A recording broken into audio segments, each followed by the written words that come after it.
Donald Trump को America की जनता ने एक बार फिर राष्ट्रपति चुन लिया है। पीएम मोदी के मुरीद ट्रंप उनकी कई बार इलेक्शन के दौरान तारीफ कर चुके हैं। ऐसे में जो बाइडेन से ट्रंप का कार्यकाल भारत और अमेरिका के रिश्ते के हिसाब से कैसे रहने वाला है, इस पर ज्यादा जानकारी के लिए हम बात करेंगे IIIT हैदराबाद में professor development economist Anirban Das Gupta sir से। सर, आपका बहुत बहुत स्वागत है HyBiz टीवी में। ट्रंप का अमेरिका में फिर से चुनाव जीतना भारत के लिहाज से कैसे रहने वाला है? देखिए, ये काफी कॉम्प्लिकेटेड इफेक्ट, मुझे जो लगता है कॉम्प्लिकेटेड इफेक्ट काफी कॉम्प्लिकेटेड होगा। What I will try to do, आपको थोड़ा 2 मिनट में I will just focus on 2 very important things which I feel will be important as far as India is concerned. And a lot of media commentators have been writing about it, and I think they are correct in focusing on these 2 things. One is, of course, what will the tariff policy of the Trump administration be? Trump, as you know, has been always quite clear that he thinks that American production, particularly manufacturing sector ka, Yes. it should be protected. It should be protected from foreign competition, especially Chinese competition. But of course, he has also gone ahead and said several times that he will actually decide on tariffs which protects American goods and services against any foreign competition. So India is not immune to that. And I think that might turn out to be an important issue as far as Indian producers. And when I say producers, it's not only Indian manufacturers, but very importantly, Indian service exporters, our IT sector, which exports a lot of service primarily to the US. So what will happen to tariff is, I think, an important issue that we'll have to look at. And I'll say a few other things later if there is time. But the second question, which is, I think, urban, middle class, educated India is very rapidly and very seriously following, is what is the Trump administration's policy regarding immigration. What kind of changes do they want to bring in? Again, as you know, this has been reported in media for the last 6-7 months continuously that one of the planks on which Trump has fought his election is stricter immigration rules. Illegal immigration. Illegal immigration. He has said at times that he doesn't have a problem with legal immigration. But if you read between the lines and if you try to link it with a number of policies that were taken up by the first Trump administration, that there were clear restrictions that were being proposed related to legal immigration as well. For example, a cap on H-1B visas. There are certain sort of provisions in, let's say, student visas, which, there are lots of Indians who go to the US on student visas for higher education. And there's this provision of optional, I think, professional training, OPT bolte hai usko. For 1 year, basically you can stay back for 1 year after finishing your degree, looking for jobs, right? Even if you don't have a job immediately. Okay. And there was some talk in the previous Trump administration, and I would be surprised if that doesn't come back again this time, to do away with that OPT. So basically, aapko agar at the end of your degree, aapko agar job offer hai, and that too of a certain kind which qualifies you for H-1B, because H-1B ka bhi there is a minimum salary requirement. Okay. And there is also, and I've been reading it among commentators, that there is, the Trump camp would like to actually increase that threshold for H-1B visas, in the sense that only if you get something like $110,000 per year, would you qualify to get an H1B visa, which will be very difficult if it really comes into being. Can be very difficult for many Indians who want to work there, maybe eventually settle down, etc. So I think these are the two planks where India directly, I think, and although I feel it's only a certain part of India which will get affected positively or negatively, but I'm sure many people who are watching this program and people who are, who are consumers of English press, English media, these are two concerns that they have. Okay. And I think it will remain for some time until we know which way the Trump administration is going to go on these two issues. Okay. अभी election के दौरान बांग्लादेश में जो हिंदुओं के साथ हो रहा है, फिर हिंदुओं को लेकर के पर्टिकुलरली उन्होंने कई बार बयान दिया है, तो क्या ये चुनावी वादे हैं या फिर कुछ उस पे करने वाले हैं? मुझे एक्चुअली इस बारे में देखिए, as an economist, what I'm going to say now is really a lay person's view.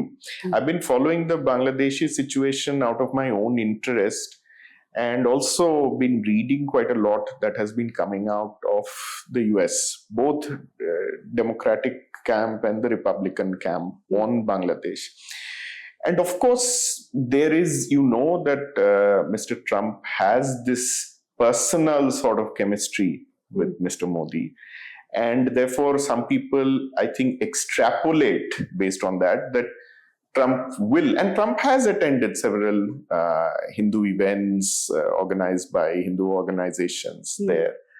But I really don't see Trump and his administration. Again, Trump, of course, Trump is the most important person in the administration, but I think there are so many other interests which will come into play now when he's running the government. I don't see a major change in the American government's policy on Bangladesh, at least not in the short term.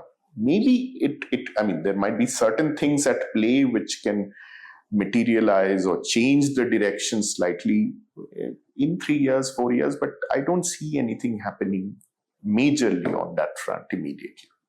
Sir, जब से उन्होंने election जीता है, उनका ही बयान है कि वो 70 देशों के नेताओं से वो बात कर चुके हैं। तो ये पहला जो उनका कार्यकाल था, इस कार्यकाल में वो कुछ ज्यादा फ्रेंडली दिखाने की कोशिश कर रहे हैं या फिर क्या वजह है ये सब बात करने? एक तो मुझे जो लगता है कि अगर आप, if I think of how Trump functions from what we understand from a distance, I think Trump is, compared to the first term, he wants to also appear as more of a seasoned politician this time. Yes. He is not so excited just to be there in the White House. I think a lot of what Trump said and even how he sort of took certain very I would say rash and immediate decisions right after getting into the White House last time. I think Trump, that initial excitement of being a new president is not going to be there. I think he is going to be more mindful of the implications of his policies on his interests. Of course, the American interest, but also the interest of the constituencies within the US that he represents. Yeah. So I think this will be a more, if I can say, a more politically mature presidency. This time, no, yes. ये मुझे लगता है. Election के वक्त तो वो बार बार Ukraine and रूस में जो युद्ध है उनको लेकर के वो बार बार बाइडेन को भी बोल रहे थे कुछ और बोल रहे थे कि हम इस युद्ध को खत्म करवा देंगे, पर वो ये नहीं बताया कि हम कैसे खत्म करवा देंगे। तो अभी राष्ट्रपति बनने वाले हैं, तो क्या लगता है कि वो चुटकियों में जो कह रहे थे कि कर देंगे वो हो जाएगा? इतना आसान है? नहीं, इतना आसान से तो कुछ भी नहीं होता है, बट मुझे ये लगता है that the Trump-Putin again, that personal chemistry will come into play uh, in how American policies towards the Ukraine-Russian war is going to evolve. So obviously, Trump doesn't have a magic wand as much as he would like to just end it. But I think clearly a Russian perspective on what is feasible now in terms of ending the conflict will become more incorporated in American policy rhetoric and ultimately policy implementation also. So I'm not saying that he will automatically, or it's not easy because there are so many other factors. EU, for example, is not going to be happy, most of the major EU countries, in going for a very rushed resolution to this conflict, because they will say that we have been facing the brunt of this conflict in our backyard for now 2-3 years. We want the conflict to end, of course, but somewhere along our terms. So just because Trump wants it to end, I don't think it will end so quickly. But as I was saying, American policy will incorporate somewhere a Russian perspective on where we can sort of end it. What are the terms and conditions under which the conflict has to end? And that ultimately will do something in speeding up the resolution. Okay. I don't think Trump will be very happy to keep the Ukraine conflict going on, because apart from the loss of life and property and all of the destruction that any conflict and any all-out war implies, I think he's also very much or much more concerned about the regular outflows of funds and defense equipment that is going to go into Ukraine, not always, because defense equipment, you can say somebody's paying for it, somebody's buying it, but a lot of it is being sent with no obvious benefit to the American exchequer. So a lot of net outflow of money is happening because this war is being fought. So I think he's going to be, he would try to reduce the outflow of funds towards Ukraine as much as possible. Okay. Sir, इस बार Trump को America की जनता ने अगर जिताया है कमला Harris के जगह पे, तो क्या वजह रही होगी? वहां की जनता ने क्या डिफरेंट देखा होगा कमला हैरिस के अलावा इनमें? Actually, this is again, I mean, various people have put forward theories, alternative theories as to why this happened. My reading, again, not being in the US in a long time, so it's obviously based on what I have read and listened to on the TV, etc. I think Harris was not able to distinguish herself enough from Biden in any way.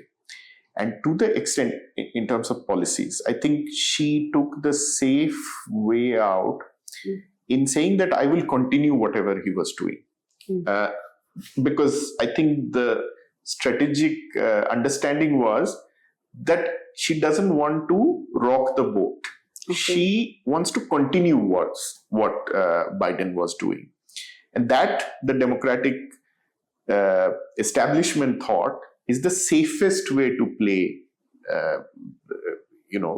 their strategy, because there was so little time for her to establish her own sort of plan of action, a new rhetoric. So they just decided, let's follow whatever Biden was expected to do and has been doing in the last 4 years. Let's at least rhetorically say that we will continue with the same. And most importantly, as you saw, when it came to the Palestinian conflict, she was very, very clear that I'm not going to change much. In fact, in many cases, she said, I'm not going to change anything. When she was pushed, she said, oh, I'll try to do something a little differently, but the main thrust will remain the same. I think so. On the one hand, she was not offering anything different from Biden, because initially, remember, when Biden was failing or going behind in the opinion polls after one of those, what do you call it? The presidential, one of those, I'm forgetting the term, where the first, where Trump and, debate to, the first debate, sorry, yeah. The first debate ke baad hi to they decided that no, we can't risk carrying on with Biden. I think Kamala Harris came in at that point with about 3 months or a little less than 3 months to spare. And she just pushed ahead with the same rhetoric that Biden was taking in terms of how his second term will turn out. On the other hand, of course, she being a black South Asian woman and not being a white man, she was obviously fighting that element of American prejudice against race or certain racial identities, and very importantly, the gender identity. I think this has they been... They don't accept female. I think there are people, I mean, of course, they is a very generic term. Of course, a lot of people do, but some people don't. And that can make this difference, which made her lose. धन्यवाद sir इतनी detail में जानकारी देने के लिए। दरअसल America और भारत का रिश्ता पहले से ही अच्छा है, लेकिन अभी हाल ही में कनाडा के बाद अमेरिका ने भी कुछ आरोप भारत पर लगाए थे, जिससे हमारा विश्वास कम हुआ था। लेकिन हम उम्मीद करते हैं कि ट्रंप के कार्यकाल में ऐसी नौबत ना आए। कैमरामैन यादगिरी के साथ मैं शशि राय, हाइबिज टीवी।